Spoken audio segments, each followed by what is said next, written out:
That's dead funny.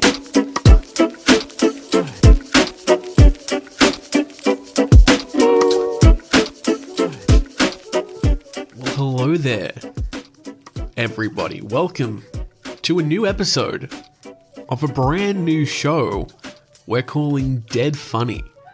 That's right. This is a show all about, the lighter side of death. You know, people take death pretty seriously. And I don't think they should. They take it dead seriously, if you think about it. And it doesn't make a lot of sense to me. You know, everybody dies. You know, it's like a fart. You know, there's people who take farts really seriously. They get offended when you fart on them. Those people are losers, right?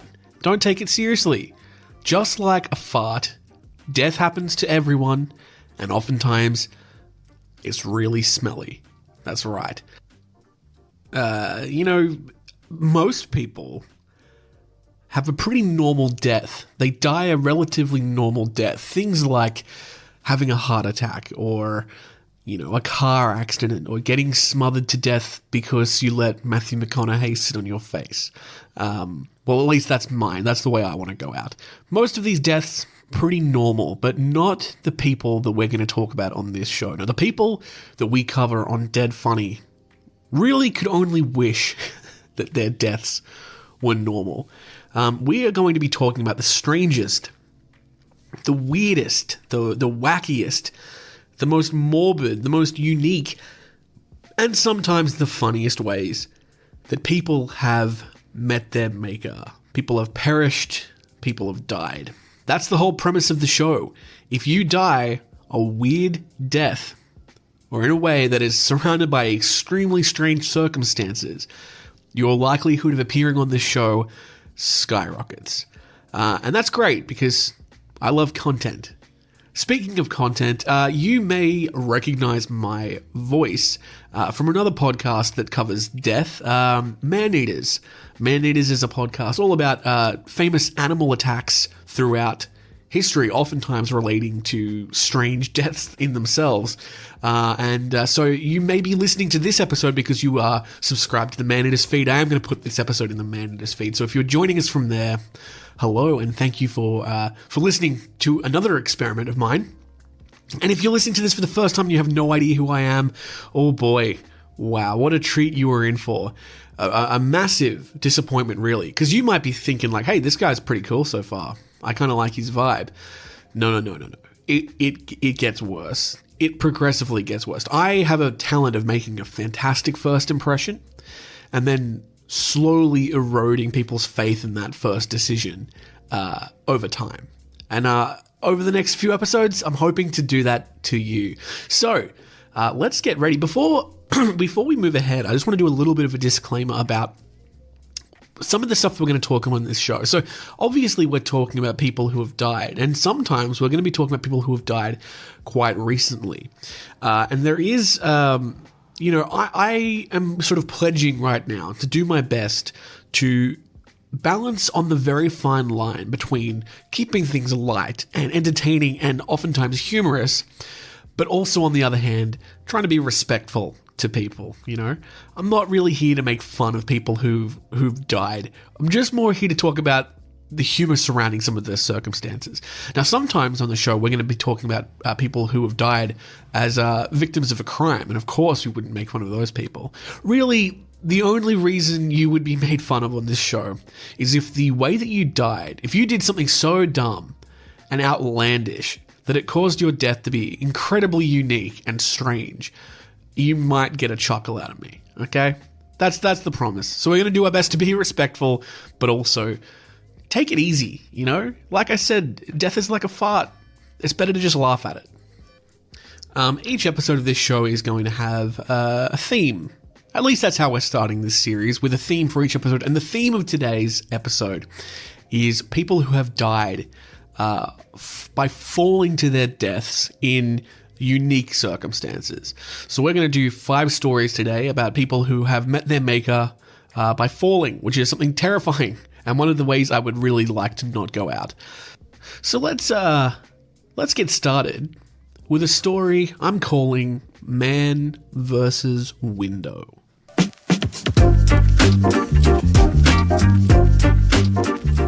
We kick off our series by introducing ourselves to a man named Gary Hoy.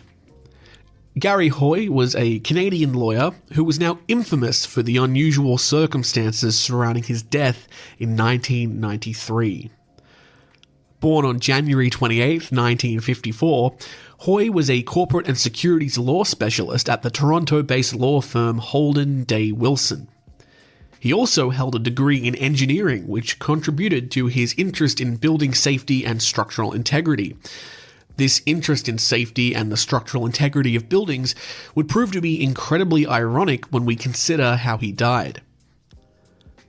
On the 9th of July, 1993, during a reception for prospective articling students at the Toronto Dominion Centre, Hoy attempted to demonstrate the strength of the building's glass windows by throwing himself against one on the 24th floor. This is something that fellow employees had claimed that Gary had done many times in the past to many different groups of prospective interns. Gary would gather the students across the room, explain to them how strong the building's glass windows were, and then, even though no one asked him to, he'd say, "I'll prove it to you," and he'd hurl his body against the thick glass windows. On this particular day, this decision would prove to be fatal. Gary, as he was known to do, had gathered a team of prospective articling students on the 24th floor and was doing his usual spiel about how the structural integrity of the windows was incredibly strong before throwing his body weight at one of the office windows. After one attempt where he simply bounced off, he decided to give it another go. This time, however, the force of him throwing his entire body weight into the glass caused the window to pop out of its frame, causing the entire intact glass pane and Hoy himself to go flying out of the 24th floor window. Gary was killed instantly upon impact with the ground below him, and the incident became a big news story all across Canada.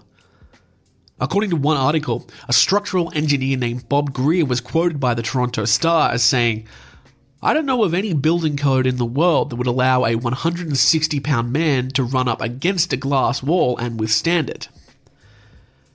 Employees of Holden Day Wilson were offered grief counselling by a crisis team from the Clark Institute of Psychiatry. Hoy's death was widely reported and has since been referenced in various media, including television shows like Mythbusters, 1000 Ways to Die, as well as some really, really terrible podcasts. His story has also been cited in discussions about building safety standards and has become a cautionary tale about the dangers of attempting such demonstrations. The incident actually contributed to the eventual dissolution of Holden Day Wilson in 1996, marking it as one of Canada's largest law firm closures at the time. The official reason that the firm closed was reported to be controversy over unpaid bills, but I do have a feeling that the real reason might have been that one of their lawyers took a nosedive off the 24th floor for the dumbest reason possible. So Gary Hoy, the story of the man versus the window, is actually one of the stories that inspired this whole show. I will tell you a little bit of backstory. I've got a bit of a morbid fascination for the ways that people die. That makes it sound like I'm a serial killer. I swear I'm not. But obviously, I've done nearly 125 episodes of Man-Eaters, stories about people being ripped to shreds by animals and having their faces ripped off by chimpanzees and whatnot. So I've done a lot of reading about that, but I also recorded an episode about strange ways people had died from animals. And in that sort of rabbit hole, I found my way looking at an article of weird ways people have died. And this guy, Gary Hoy, was one of those people. I find this story so funny, for lack of a better term. Because for lots of reasons. Number one, he's Canadian, and who doesn't love Canadians dying? No, that was awful. I'm so sorry. Imagine if you're a Canadian listening to that. This is in the first 20 minutes of the show, and you've been called out. You've had a fatwa put on you by me, some weird chubby Australian guy. No. Okay, so I do think that To be honest, the fact that he is Canadian does make it a little funnier. I don't know. If he was from, like, Oklahoma, I just don't think it would be as good. The second reason I find this hilarious is just the confidence that this man had. Just to throw him... Also, he's a lawyer. He's a corporate lawyer. And he's like... Just the image of this guy dressed in a suit. And it's the 90s, so you know it's like a grey or like a light blue suit with an ugly tie. And the pants don't fit right. And he's got one of those weird 1990s haircuts. And he's just throwing himself at the window in front of all these, like, 18-year-old interns who just want to, like, learn how to make coffee for the partners. Terrible. So yeah, contrary to popular belief, the glass window didn't shatter. Some people report that the glass window shattered as he threw it again. It didn't shatter at all. It actually popped out of the window frame. So what actually happened was the putty or the sealant, whatever it was that they used to kind of like glue the window in, it became weak and it popped out. And the whole glass frame fell down. It did shatter on the ground on impact. That would have been that would have been incredible. If the window pane fell all the way down to the street level and didn't break, it ironically would have proven Gary right so hard. They would have to, whoever makes those windows would have to use Gary Hoy as their, like, unofficial mascot.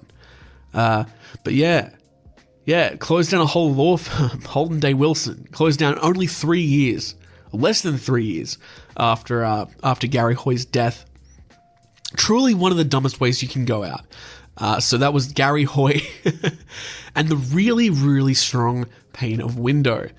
Our next story is going to be in my backyard. We're talking about an Australian stuntman named Jim Bullet Bailey. And this story is entitled The Stunt Gone Wrong.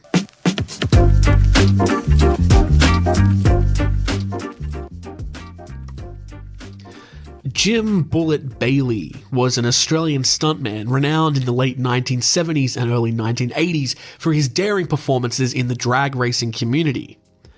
Nicknamed the Human Torpedo, he gained fame by attaching himself to high-speed drag race vehicles and sliding on his stomach down quarter-mile tracks, often producing dramatic sparks from his specially designed suit. Bailey's stunts evolved over time, incorporating increasingly perilous elements. One of his signature acts involved sliding through flaming tunnels of straw after being released from a moving vehicle. Other stunts involved him being flung into flaming walls or bales of hay that were also set on fire. His most ambitious and ultimately fatal stunt was an attempt to become part of an airplane's undercarriage. During a performance in Maui in Hawaii on the 1st of April 1981, the hook securing him to the plane failed, leading to his tragic death. There is some pretty harrowing video of the event, and I'll play that audio in a moment, but I'll explain to you what I'm looking at in the video. In the film, we can see that Jim is strapped to the bottom of a single-engine aircraft. His waist is suspended in a harness which is clipped to the bottom of the fuselage. His arms are hanging off the rod that connects the plane's two front landing wheels. Ahead of liftoff, you can hear Jim say, "Let's go," anxious to get a move on. Just moments after the plane lifts off the ground, you can see his body starting to sag, and the clip securing his harness to the airplane looks like it starts to warp. All of a sudden, and just after the pilot or ground control, it's unclear who the other person speaking is, the clip snaps and Jim is left hanging from the plane's landing gear. He's only to hang on for a few seconds, probably due to the gloves he was wearing not being able to give him a good enough grip, before he falls from the plane out of frame and to his death in the trees below. You can actually see in the video there is a wire connecting his helmet to the cockpit of the aircraft, which is how we can hear his audio. And when he falls, that cable snaps and we stop hearing him. So I will play the audio of this event now, but just be a little bit forewarned. Knowing what's happening, it is a little bit chilling.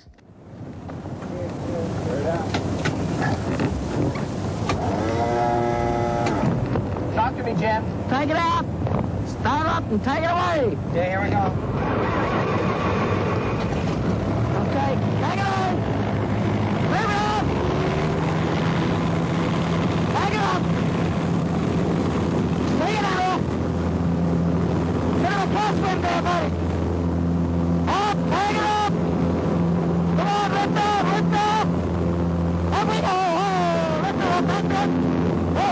adjustment. Hey, you're not an adjustment, Bob. Okay. Come on. I can feel that.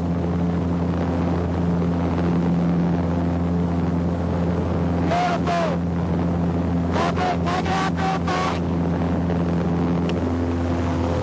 You doing all right down there? Whoa! Tommy!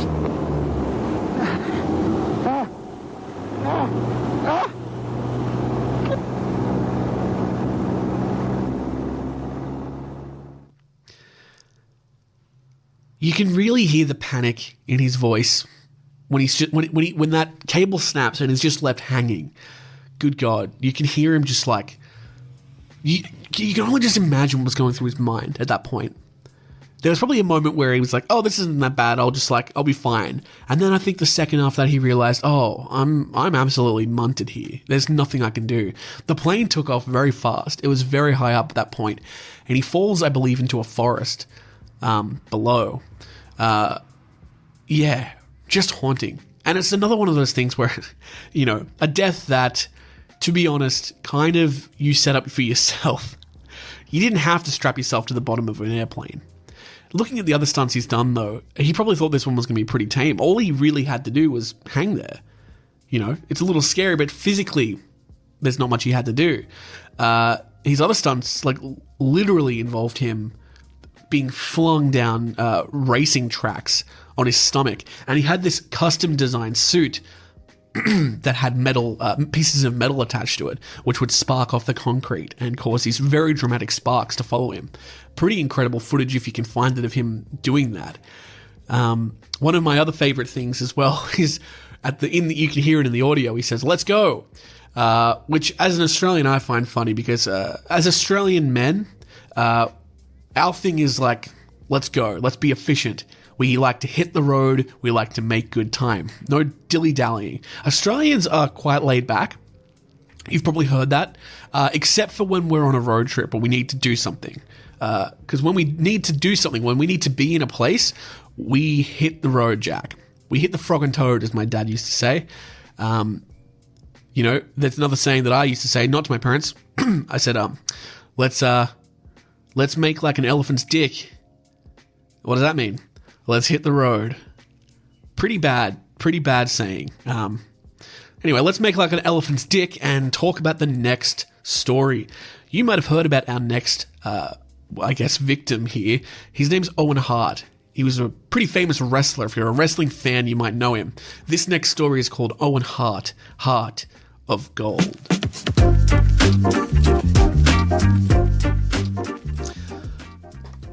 Owen James Hart was born on May 7th, 1965, the youngest of 12 children in the Calgary's iconic Hart wrestling family. His father, Stu Hart, was a legendary trainer and promoter, and his older brother, Brett, would go on to become one of the most celebrated professional wrestlers in history. But Owen carved out his own path, not just as an incredibly skilled athlete, but as a man known for his humor, humility, and a deep devotion for his family. Owen began wrestling professionally in 1986, first marking a name for himself in Stu's promotion Stampede Wrestling and later in New Japan Pro Wrestling. Eventually, he joined the World Wrestling Federation, where he gained popularity both as himself and as a masked character known as the Blue Blazer. Fans were drawn to his high-flying style, technical precision, and effortless charisma. He won multiple championships during his career, including the Intercontinental title and several tag team titles, and his matches, especially a classic against Brett at WrestleMania X, remains deeply respected by fans and peers alike. Yet despite his success, Owen stood apart from many in the wrestling world. He never seemed to let fame go to his head. He was a notorious prankster behind the scenes, known for elaborate jokes and harmless ribbing, but always deeply kind. More than anything, he was a committed family man. Unlike many of his colleagues who chased the spotlight, Owen often talked about retiring early to spend more time with his wife, Martha, and their children. He wasn't interested in scandalous storylines or big paychecks at the expense of principles. He drew a firm line in the sand when it came to respecting his personal life and his values. Now, tragically, Owen's life was cut short on May 23rd, 1999, during a WWF pay-per-view event called Over the Edge in Kansas City. As part of a comedic superhero gimmick, he was scheduled to make a dramatic entrance from the rafters, descending into the ring while dressed once again as the Blue Blazer. However, something went horrifically wrong with the harness mechanism, and Owen ended up falling 78 feet, landing chest first on the ropes. The accident was witnessed by thousands in the arena and millions watching at home. Though the broadcast was terminated quickly, the show did continue. Not long after, commentator Jim Ross announced on air that Owen had tragically died from his injuries. The aftermath of his death was filled with grief and controversy. His widow, Martha Hart, launched a wrongful death lawsuit against the WWF, which was eventually settled for $11 million. Martha later founded the Owen Hart Foundation, a charitable organization that provides housing and educational support for those in need. She has remained fiercely protective of Owen's legacy, criticizing the WWF's handling of the incident and refusing to allow them to induct him into their Hall of Fame, believing that doing so would be a betrayal of his memory. In recent years, Owen's legacy has been honored in more heartfelt and appropriate ways.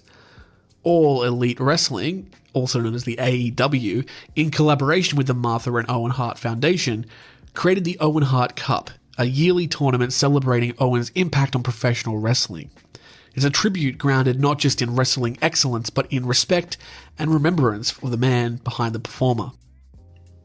To this day, Owen Hart is remembered as one of the greatest wrestlers to never hold a world championship, but more importantly, he's remembered as a good man, funny, loyal, humble, and loved by nearly everyone who knew him.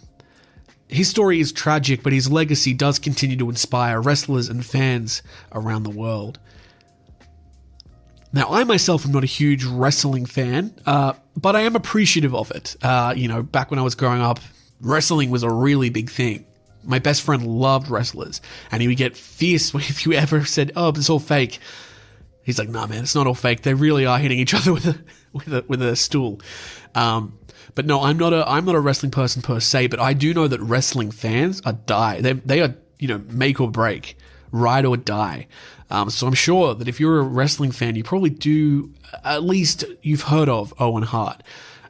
He did seem to be a really good guy.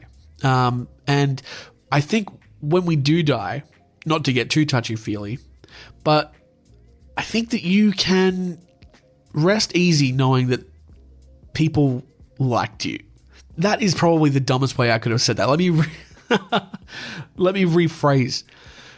I think that if you die, which you will, the one thing you want is to be remembered well by everyone that you worked with and loved and knew. I'm sure you know people who you work with. If they died, you would be upset. You'd go to their funeral, but you might have some not nice things to say about them.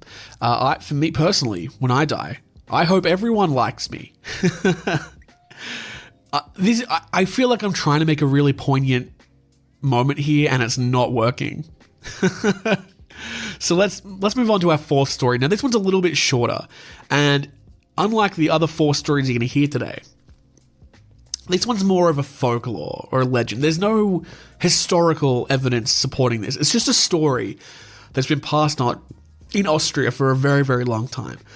So this story is called The Beard of Death.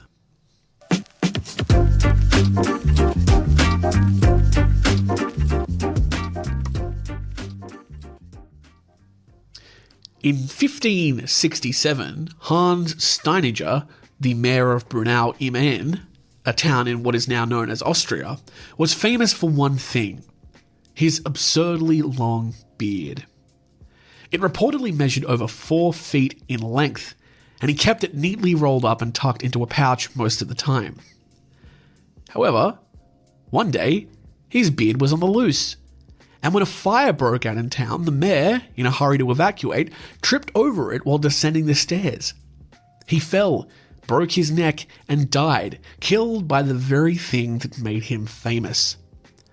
It's one of the few recorded cases of someone literally tripping over their own facial hair to death, a death that feels like it belongs in a slapstick cartoon, but it actually happened. His beard was preserved and is still on display in a museum in Brunei, as if to say, be vain, but not too vain. So there you go. Apparently the beard is preserved. So the guy must have existed, but the story itself where he tripped over the beard and that's how he died, I think that is the part of the story that is not necessarily confirmed.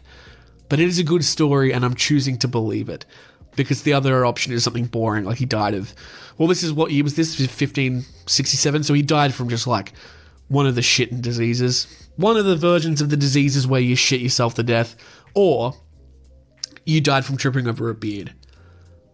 In most scenarios, tripping over your beard will be a pretty embarrassing way to die, but if it's up against, oh yeah, he shit himself to death just like everyone else does in the year 1567, I'd probably choose the trip to my own facial hair to death.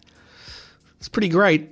You don't see a lot of people with, a lot of famous people with really big beards anymore, do you? Or mustaches. Who has the most famous mustache as of 2025? Maybe Pedro Pascal. And it's not even a good mustache, he just has it in everything. I can't tell you how shocked I was when I was watching The Mandalorian.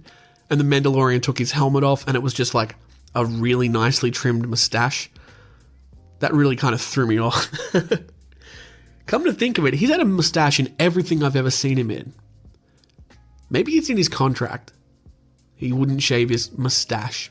If you're a Pedro Pascal fan, let me know if you've ever seen him without a mustache. And if you are Pedro Pascal, give me a little kiss, baby. Okay. Let's move on to our final story of the day. This guy's name is Jimmy Heselden.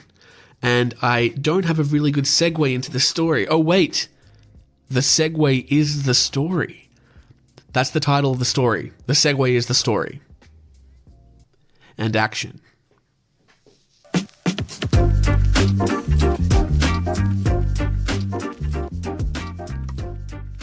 Jimmy Heselden was a British entrepreneur and philanthropist best known for making his fortune inventing a military-grade blast wall system used by NATO and the US forces in Iraq and Afghanistan. It was called the HESCO barrier, and it was basically a giant wire mesh container that you could fill with sand or rubble to protect soldiers from explosions.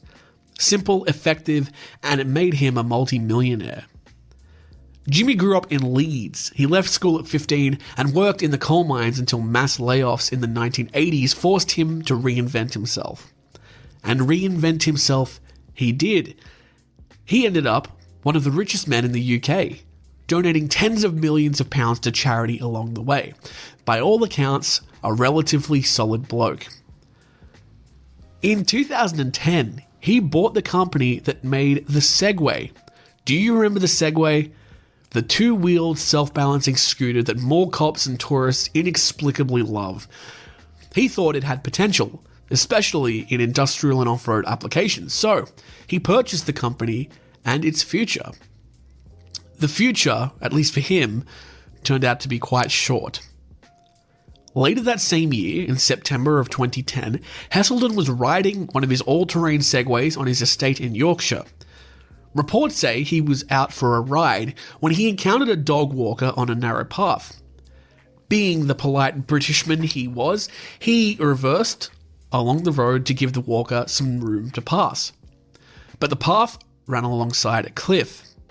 Somehow, during the maneuver, he and the Segway went over the edge. He fell about 40 feet into the River Wharfe and was pronounced dead at the scene. The Segway was found nearby in the water. An investigation found no mechanical faults. It really was just a tragic accident. The man who owned the Segway company died in a Segway accident. This is one of those really deeply ironic deaths that seems like an urban legend, but this one is absolutely true. This man helped save lives in war zones, he gave millions of dollars to charity, and he died trying to be courteous while riding a Segway. If you pitched that ending in a script, it would be called Two on the Nose. this story is one of the more well-known ones that we're going to cover. There's a good chance that you listening have at least heard the anecdote that the guy who invented the Segway was killed by a Segway. You've probably at least heard that rumor. There's a few things wrong with that. Number one, he wasn't killed by the Segway. He was killed by a fall off a cliff. And number two, contrary to popular belief, he didn't invent the Segway. He just bought the company. In a similar way how Elon Musk didn't invent Tesla. He just bought the company and then became a massive Nazi. Jimmy Heselden at least did not become a Nazi as far as we know, although this was 2010, he was a millionaire. If he'd made it to 2025, who knows? He very well could have been a fascist, but we'll never know. By all accounts, he did seem to be a pretty decent guy, donated lots of money to charity, made millions off I guess war profiteering is one way to look at it, but the other way to look at it is he was saving lives in those war zones in the 2000s. So yeah, the Segway is an interesting device. I haven't seen anyone use a Segway for a very, very long time. But back in the the late 2000s, early 2010s, they were definitely around. They were kind of one of those things that we used to denote if a character was a douchebag or not.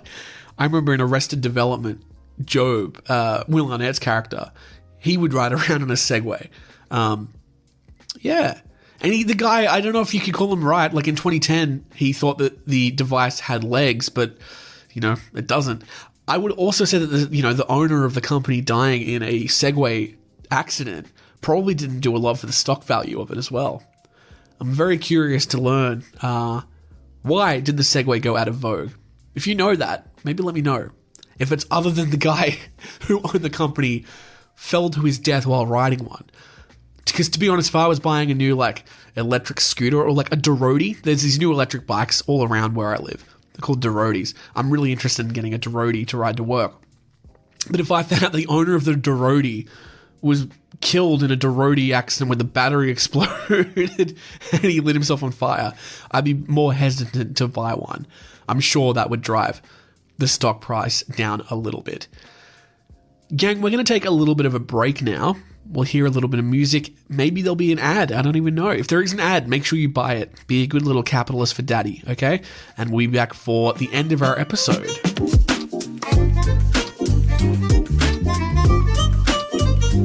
Welcome back from the break. If you did hear an ad, make sure you buy that product, okay?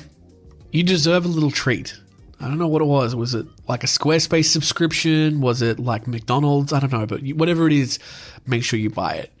I'm saying that because I want what's best for you, not because I'm pretty sure that if you do listen to an ad and then buy it, the government knows and I get a kickback. I don't know how it works, but anyway, we're going to do a new segment now. Of course, it's a new segment. This is a new show. Every segment today is a new segment, but this segment is going to be called Historical Hazards.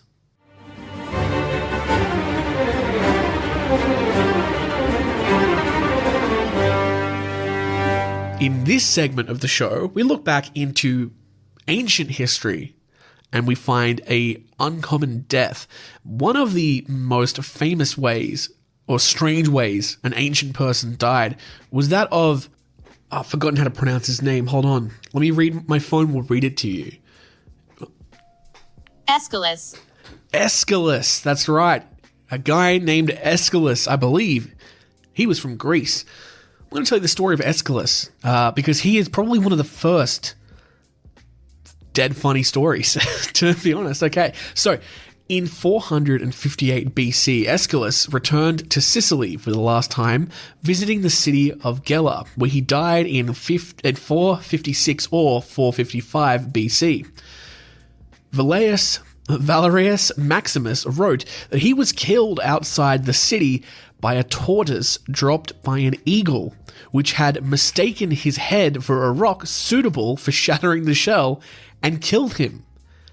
Pliny, in Naturalis Historici, adds that Aeschylus had been staying outdoors to avoid a prophecy that he would have been killed by a falling object.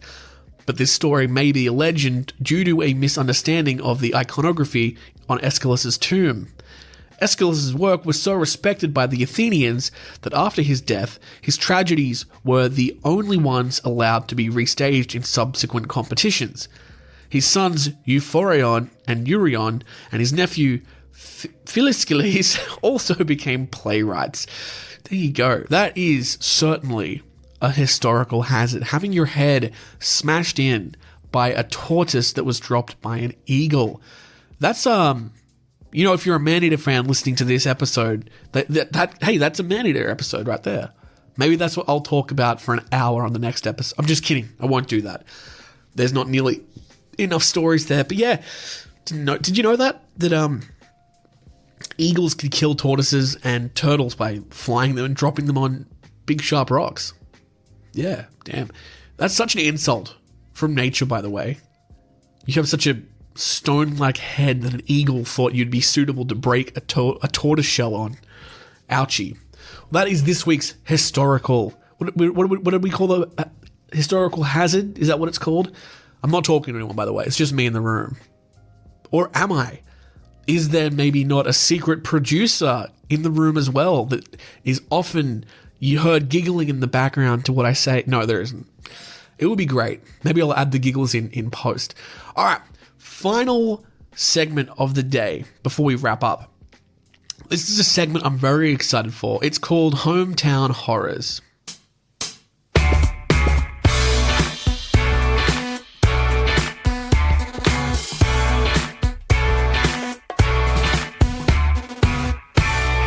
So in Hometown Horrors, in this segment, this is your opportunity to get involved in the show. I am looking for listeners of the show to send me crazy stories of people dying in your hometown or in your life. It could be someone that you knew. It could be a story that you heard of. It could be a folklore or an urban legend from where you live. But if it happened, I want to hear from you. So you can send me those stories. Probably the best way to do it at this point is just by DMing me on Instagram at Jimothy Chaps. And yeah, like, tell me your stories. What's happened in your hometown? First, I want to know where you're from, and I want to know who the story is about and what actually happened to this person, and if you think it's true or not. Okay, that's kind of what I want to hear. Now, obviously, this is the first episode, so no one's had an opportunity to do that yet. So I'm going to provide you with my hometown horror stories, and I actually have two today. I'm going to tell both. The first one, both of them are related to me in a weird way, like related to a family member. So the first story I'm going to tell you, my dad told me this when I was a kid. So my dad, I'm from Newcastle in New South Wales in Australia, by the way. Don't know if that was clear. Newcastle, New South Wales is the largest coal port in the world. We are not doing our weight combating climate change, but we're trying our darndest. Anyway, it's a huge coal port. A lot of shipping ships, cargo ships come through the port a lot. My dad, when I was a kid, he had many jobs. He was a prison guard. He worked at the grocery store. He worked at the steelworks. And one of the jobs he had, albeit briefly, was as a stevedore at the docks. He helped load those massive shipping containers onto cargo boats. And he did that for about a year or two. And he quit that job pretty suddenly, and we never knew why. He told the story later on, and we found out why he quit the job. There was an industrial workplace accident, essentially, that had happened when he was there, and he was on shift, and he doesn't like to talk about this. I don't know if he witnessed it or if he was just present when it happened, but one of the men that he was working with, as far as I know, a friend of his, was crushed to death by a shipping container while they were loading or unloading the shipping containers. It wasn't like a cable snapped and the thing fell and smushed him. I think it was more of a case of like he was standing next to a shipping container and the crane didn't know he was there and it put another shipping container like kind of next to him, I believe, or on top of him. And yeah, he got crushed to death. And it was crazy. My dad was very upset at the time, you could tell. Again, he didn't tell us exactly what happened because we were a bit young, but later on when he told us, I was like, oh my God, that's a pretty bad day at work. You gotta be, that's pretty fucking wild. He quit that job because he realized like that all too easily could have been him. The dude who died had the exact same job as him, was doing the exact same work, and really it was just kind of luck that it was this guy, not my dad. So he left that job and got a job at Woolworths. pretty quickly after that, and he stayed there until he retired. But yeah, the death of the stevedore that my dad told me of when I was a kid, that's going to be one of my hometown horrors. A pretty horrific story. So any story like that you might have, you can send it through. My next story, also tangentially related to me. This was a big story, and I've actually talked about it on my other podcast before. So my wife has a brother. I'm not going to say any names. And his friend made the news across the world a few years ago. I can't remember exactly what year it was. Because he passed away from a deadly bacteria in his brain that killed him. The reason it was such a interesting story that people wanted to hear about was because of the way that the bacteria was introduced into his system. So I believe it was a year or so prior to his death. He had eaten a slug from the garden as part of a dare. You know, when you're just like at a party and you're just fucking around, he picked up a slug and he ate it, and he didn't think, and you know, he thought it was really funny and everyone laughed. And I don't know if my brother-in-law was at the event where that happened, but I do know that he was friends with this guy, with this kid. Really, he was like, I think he was like 18. He was quite young. He ate the slug, and this is in Sydney, by the way, not my hometown, but close enough. We're only a few hours away. A year later, he gets very, very sick very, very quickly, and he passes away from, like a deadly brain bacteria. And that was my brother-in-law's friend, and made international news, and unfortunately made a lot of people's Darwin Award lists. But here's the thing, right, is that kids do dumb things. Everyone does dumb things. You're drunk at a party and you go, oh yeah, like eat the slug, it'd be funny, and you eat the slug. Like the worst you think is going to happen is maybe I'll throw up later. You don't think, oh, I might get a deadly parasitic or bacterial brain infection and die in a year.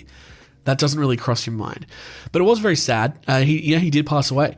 And that story, if you Google like young Sydney boy dies from eating slug, you will find the story. And that kid, I think he was a young adult. That guy was friends with my brother-in-law. And I found that story out from my wife. And I'd already heard of the story, and I think I'd already talked about it on the podcast before that point. But yeah, pretty wild. So if you have a hometown horror story you would like to send through, please type it up and send it to Jimothy Chaps, at Jimothy Chaps on Instagram. Even better, I don't know if you can do a voice recording in a DM on Instagram, but if you can, or you can send it as a video, even better would be to record you telling me the story. And if you do that, I will put it on the show, and we will talk about that. That's basically this segment. Let me know the most fucked up thing that's ever happened in your hometown, and maybe the person didn't have to die, but I want to hear the most crazy story that only people in your hometown know about, okay? And please send one through if you're listening, because there's probably not a lot of people listening to this episode. If you want to get on the show, if you send me one, you'll have a very, very good chance of being on the show next week, okay? That is going to do it for today's episode. Thank you so much for listening to the very first episode. I've had a great time recording this. It's great to finally get it out in the world. I hope you've enjoyed it. If you are listening to this because you're a fan of Maneaters, there will be a new episode of Maneaters coming up very, very soon, so stay tuned for that. And if you enjoyed this episode, please like and subscribe and rate and do all the stuff. I need all the help you can get. It's kind of scary, a little bit daunting to release a new show after all this time. I started Maneaters 5 years ago nearly, and it grew it into a nice little audience. Really feel really comfortable with that. It is a little bit unnerving to go out and put something else out there and not know if anyone's ever going to listen to it. So if you did, please show it a little bit of love, share it with your friends, do whatever you like, and please, I've said my Instagram a few times, at Jimothy Chaps. It'll be in the description below. If you have any feedback, suggestions on stories, ideas for segments, hometown horrors, or if you think of any historical hazards you'd like to have me cover, please send all of that to me. I am very collaborative. I like to hear from my audience. And like I said, this is the first episode. I don't even know if anyone's listening. So if you do reach out, I will 100% reply to you and start a dialogue. So please do that. All right, guys, that's going to be it for today. I don't have a sign-off for this show yet. I need to think of that. I'll think of that and we'll have one for next week. But until then, have a great day. And don't forget to not die. That is going to be the placeholder for the moment. It's not very good. We will work on that. Bye for now, not forever.